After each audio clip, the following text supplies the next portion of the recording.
Okay, let's continue with lesson number 5, question and answers. These questions may be for 4 marks or 3 marks, whatever. I have written the marks, so please notice the marks when you go through the questions. Lesson number 5.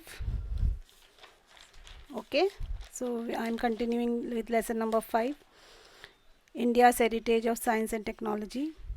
Answer the following questions point wise. Write about the progress made by ancient India in mathematics. This could be asked for 4 marks. ये 4 marks के लिए पूछा जा सकता है. तो बहुत ज़्यादा प्रोग्रेस किया है इंडिया ने मैथमेटिक्स में. तो यहाँ पे मैंने दिया है आपको पॉइंट्स.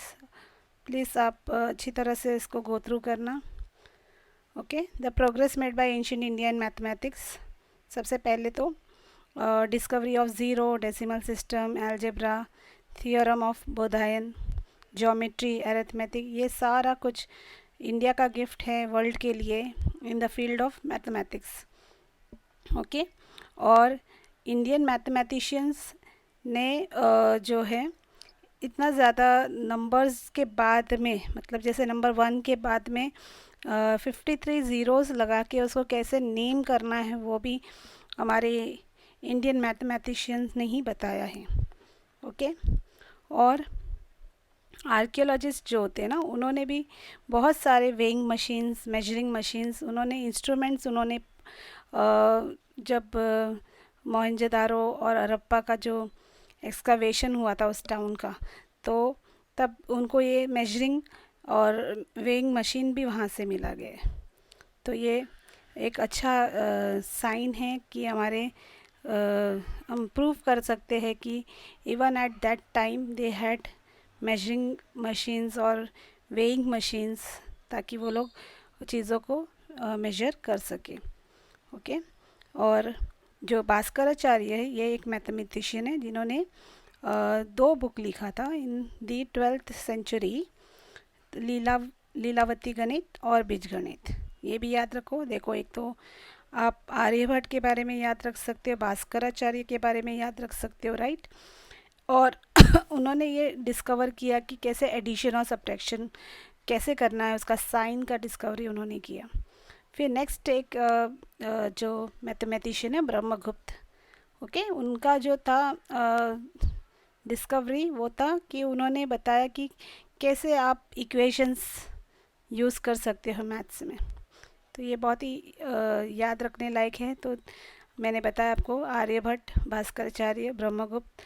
अब नेक्स्ट है बोधायन. बोधायन ने भी आपको पाइथागोरस थियरम आज बहुत यूज़ होते हैं, राइट. तो ये भी बहुत इजी, बहुत इम्पॉर्टेंट है जो याद रखो आप. फिर सैक्रिफिशियल पिट्स, जैसे कि यज्ञ के टाइम में जो पिट्स बनाते थे ना, है ना, तो उसका कितना ज़्यादा, कितना उसका मेजरमेंट होना चाहिए, कितना कैसे साइज़ का बनना चाहिए, ये सब भी लिखा गया है इसमें, और इसका मेजरमेंट भी दिया गया है. और ऐसे बहुत सारे बुक्स हैं जो कि बताते हैं कि अलग अलग प्रिंसिपल्स, सिद्धांत, मैथ्स के सिद्धांत के बारे में आपको पता चलेगा.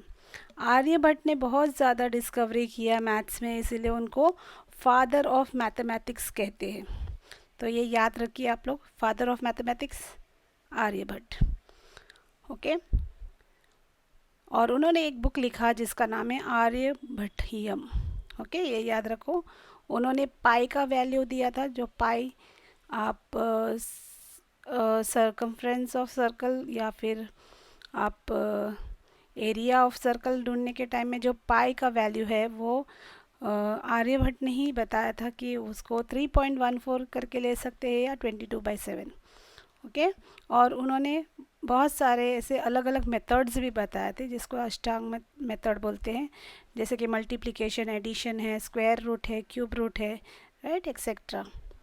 और उनका जो बुक है आर्य सिद्धांत, ये भी एक बुक है जिसमें उन्होंने बहुत सारे प्रिंसिपल्स यानी सिद्धांत एस्ट्रोनॉमी के बेस्ड पे किया है. Astronomy, yes, study of stars and planets, है ना वो.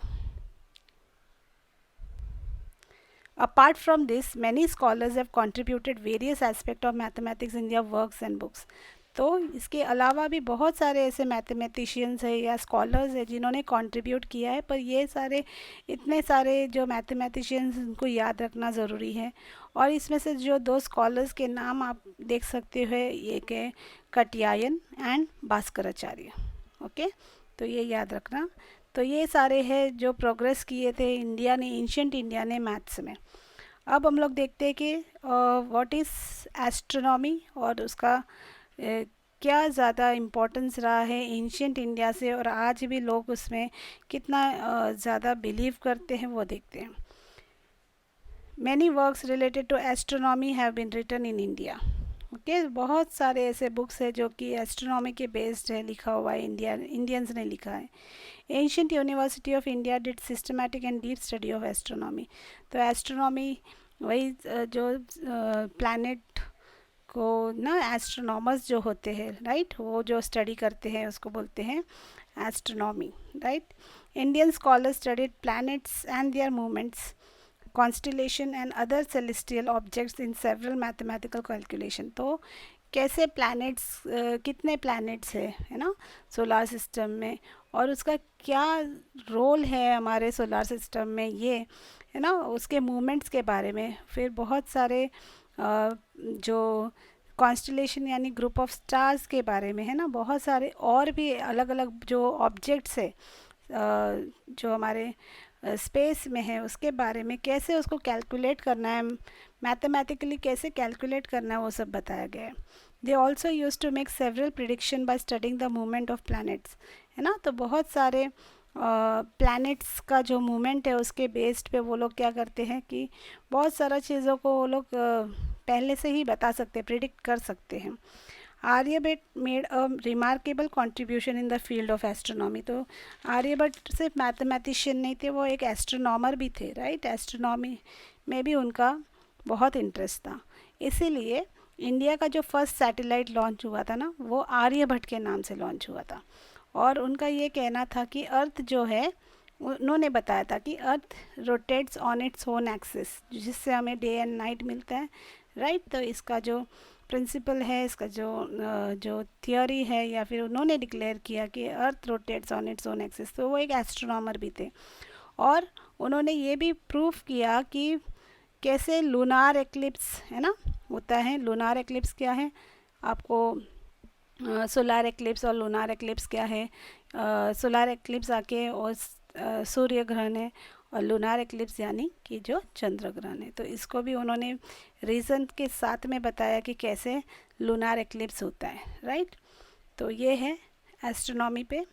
Right contribution of India in the field of astrology, ये 3 मार्क्स के लिए हो सकता है। इससे पहले जो मैंने बताया था वो भी 3 मार्क्स के लिए हो सकते हैं। तो एस्ट्रोलॉजी का क्या इफेक्ट, क्या इम्पोर्टेंस है, ये देखते हैं हम लोग।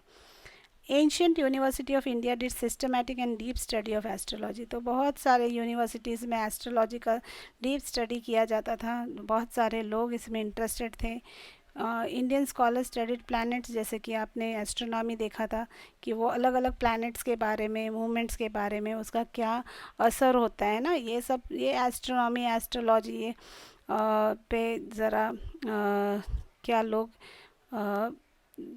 इंटरेस्ट रखते हैं एस्ट्रोलॉजी में। They also use to make several prediction by studying the movements of planet. तो ये सेम पॉइंट्स आपने एस्ट्रोनॉमी में भी देखा है, right. One of the greatest astrologer and astronomer कौन थे वो, वारामिहिर। ओके, वारामिहिर है ये, ज़रा देख लेना। डिवाइडेड एस्ट्रोलॉजी इनटू 3 सेक्शंस, उन्होंने एस्ट्रोलॉजी को 3 सेक्शन में बनाया, जिसका 3 सेक्शन है, तंत्र, ओरा एंड समिता। ओके, उनका एक बुक भी है जिसमें उन्होंने बहुत सारी चीज़ रिलेटेड टू एस्ट्रोलॉजी के बारे में लिखा है, बृहद संहिता। और ये जो है book, it gives the information about the effect, जो असर होता है प्लैनेट का मैन के फ्यूचर में, है ना, इस कैरेक्टरिस्टिक्स, फिर क्लासेस ऑफ एनिमल्स, फिर कौन से टाइम अच्छे होते हैं मैरिज के लिए, है ना, और अलग चीज़ें, जैसे सिर्फ मैरिज के लिए नहीं, और एक अच्छे कामों के लिए क्या सही टाइम है, ये सब देखने का भी काम करते हैं एस्ट्रोलॉजर्स। तो ये सारे चीज़ें हैं कि नॉट ओनली मैरिज, कब क्या चीज़ को अगर कुछ नया बनाना है तो उसको क्या समय पे बनाना है, कैसे स्टार्ट करना है, ये सब काम है।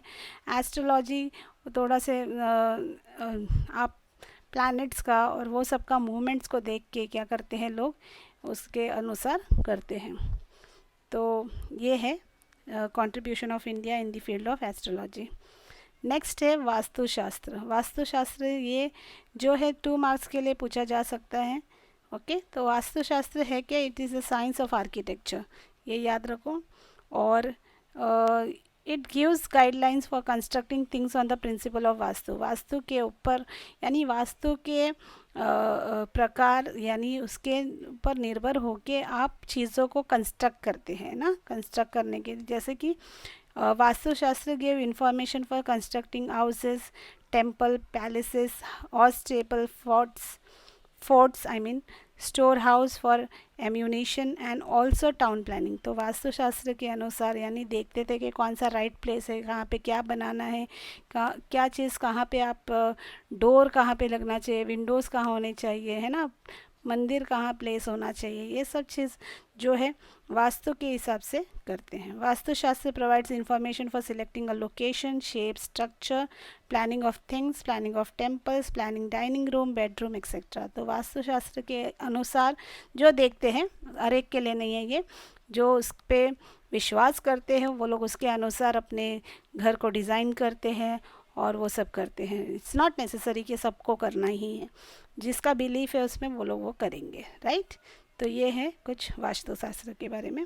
अब शॉर्ट आंसर्स में देख लो कि what is science and technology. मैंने स्टार्टिंग में ही बोला था साइंस और टेक्नोलॉजी दोनों अलग वर्ड है पर दोनों इंटरलिंक्ड है एक दूसरे से, राइट। तो साइंस क्या है? साइंस एक सिस्टमैटिक नॉलेज है। और टेक्नोलॉजी क्या है? इस नॉलेज को हम लोग प्रैक्टिकली कैसे यूज़ करते हैं हमारे डे टू डे लाइफ में, right. So this is two different word but are linked to each other, they are interrelated to each other, right। फिर ये आपने कई बार सुना होगा, unity in diversity is a unique feature of India. क्यों reason? ये 2 marks के लिए। क्यों हमारा इंडिया एक ऐसा नेशन जहाँ पे हम बोल सकते हैं कि यूनिटी इन डाइवर्सिटी है?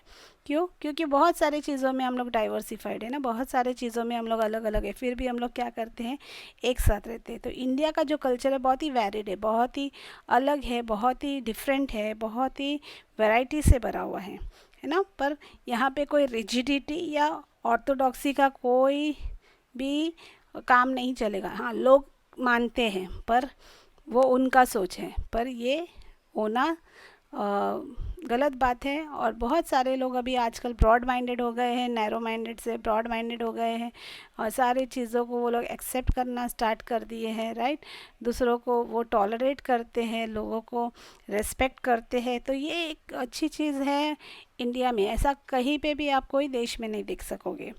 All religions are consider equal in India. तो सारे ही रिलीजन को हम लोग क्या मानते हैं? इक्वल।